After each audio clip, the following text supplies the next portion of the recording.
नमस्कार. आजच्या या लेक्चरमध्ये आपण typology of authority bye max weber म्हणजेच वेबर यांनी सांगितलेले अधिकार सत्तेचे जे वेगवेगळे प्रमुख काही प्रकार आहेत ते आपण आजच्या ह्या लेक्चरमध्ये बघणार आहोत.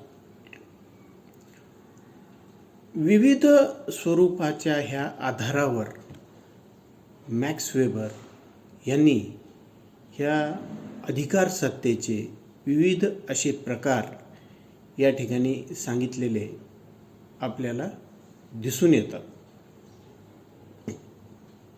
ह्या विविध प्रकारच्या ह्या अधिकार सत्तेचे वैशिष्ट्ये हे विविध स्वरूपाचे असलेले आपल्याला दिसतात. तसेच त्यांची जी काही आधारभूत घटके आहेत ते या आधारावर या अधिकार सत्तेला विभाजण्याचं कार्य जे आहे ते मॅक्स वेबर यांनी या ठिकाणी केलेलं आपल्याला दिसून येतं.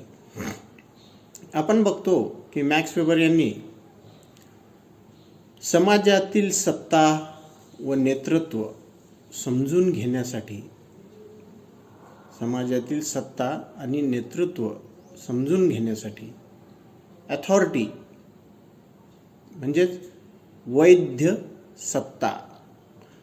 सत्ता किंवा अधिकार या संकल्पनेची मांडणी केली.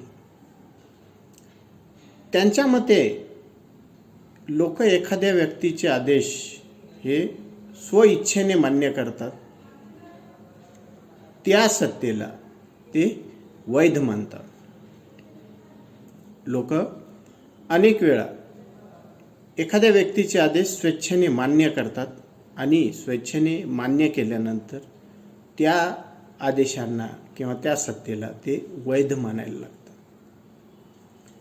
आणि ह्या वेबरच्या मते ह्या अधिकार सत्तेचा सर्वात मूळ गाभा जर काही असेल तर वैध असणे. वैधता ह्या बाबीला या अधिकार सत्तेच्या संदर्भामध्ये मॅक्स वेबर यांनी मोठ्या प्रमाणावर महत्त्व दिल्याचे आपल्याला दिसून येते.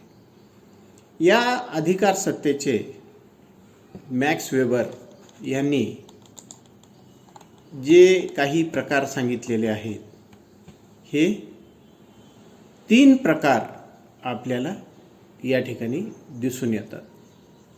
यामध्ये पहिलाच प्रकार जो आहे तो ट्रॅडिशनल अथॉरिटी म्हणजेच पारंपरिक अधिकार. हा पारंपरिक अधिकार हा प्राचीन काळात भारतामध्ये अस्तित्वात असलेला आपल्याला दिसून येतो. जसं राजाच्या नंतर ती सत्ता, राज्यकारभाराची ती सत्ता किंवा ते नेतृत्व, ते अधिकार हे त्याच्या वंशजाला म्हणजेच त्याच्या मुलाला मिळतात. ह्या अधिकार सत्तेला आपण पारंपरिक अधिकार सत्ता असे म्हणतो. पारंपरिक अधिकार हा परंपरा, रूढी, प्रथा या आधारावर असतो. लोकशासकाचे आदेश मानतात कारण नेहमी परंपरेनं ते चालत आलेलं असते. ते या धारणेतून लोक त्यांचे आदेश मानतात, त्या अधिकार सत्तेला ते वैध मानतात. ह्या अधिकार सत्तेची जर काही वैशिष्ट्ये आपण बघितलं तर या अधिकार सत्तेमध्ये अधिकार व सत्ता किंवा नेतृत्व हे या ठिकाणी वंश परंपरेने मिळत असलेलं आपल्याला दिसून येतं.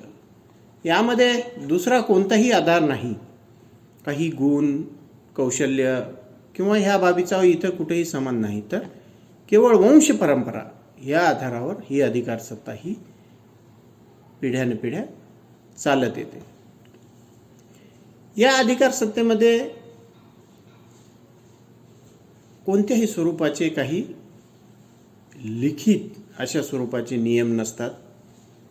तर ही जी काही अधिकार सत्ता आहे ही या ठिकाणी प्रामुख्याने परंपरेवर आधारित असलेली आपल्याला दिसून येते. यामध्ये ही अधिकार सत्ता चालण्याचं प्रमुख वैशिष्ट्य किंवा प्रमुख आधार जर काय असेल तर वंश परंपरा आणि परंपरा ह्या बाबीच्या आधारावर ही अधिकार सत्ता चालत असते. या प्रकारच्या अधिकार सत्तेमध्ये समाजामध्ये बदलाची गती ही फार कमी असते.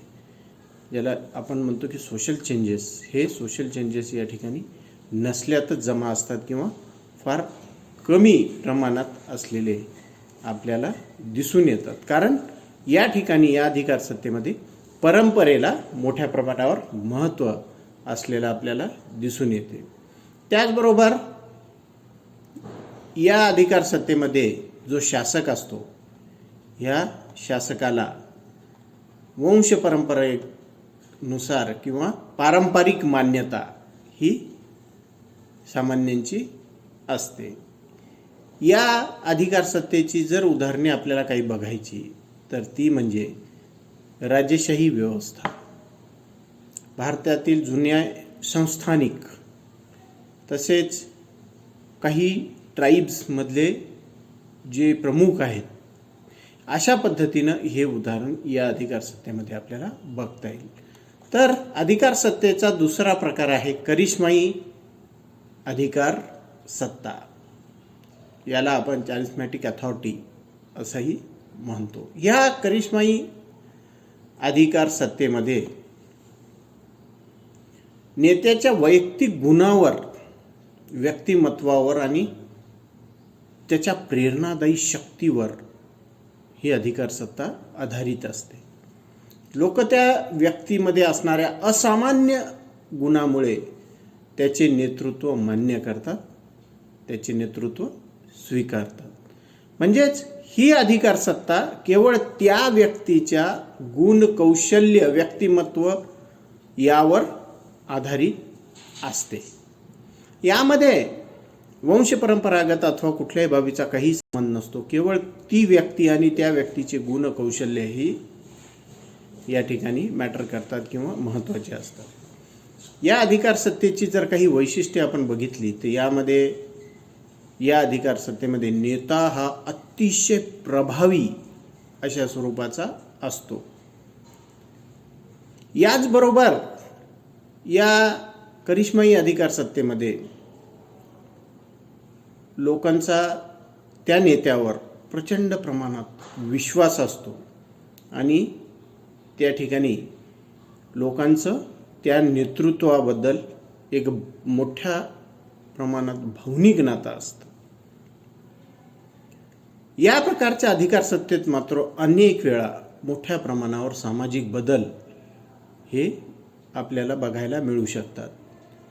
त्याचप्रमाणे ही अधिकार सत्ता केवळ त्या एका ठराविक व्यक्तीच्या गुण कौशल्यावर आधारित असल्यामुळे जर तो व्यक्ती किंवा तो नेता अनुपस्थित असेल किंवा तो राहिला नाही तर मात्र अशी सत्ता ही टिकविणे हे फार कठीण होते. या अधिकार सत्तेची जर आपण काही बघितलं, उदाहरणं बघायची तर आपण बघतो की अनेक धार्मिक क्रांतिकारी नेते, यासोबत आपण महात्मा गांधी, नेल्सन मंडेला यासारख्या उदाहरणही या ठिकाणी बघू शकतो. याचमध्ये तिसरा प्रकार आहे कायदेशीर तर्कसंगत अधिकार, लीगल रॅशनल अथॉरिटी. ह्या कायदेशीर अधिकार सत्तेमध्ये कायदे, नियम आणि संविधानावर आधारित ही अधिकार सत्ता असते.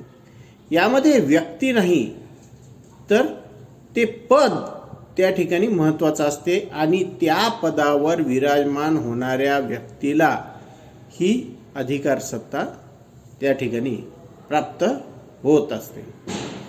या अधिकार सत्तेमध्ये काही वैशिष्ट्ये आपल्याला बघायला मिळतात, जसे की ही अधिकार सत्ता जी आहे ही लिखित आणि ठराविक नियमाशी बांधील असते.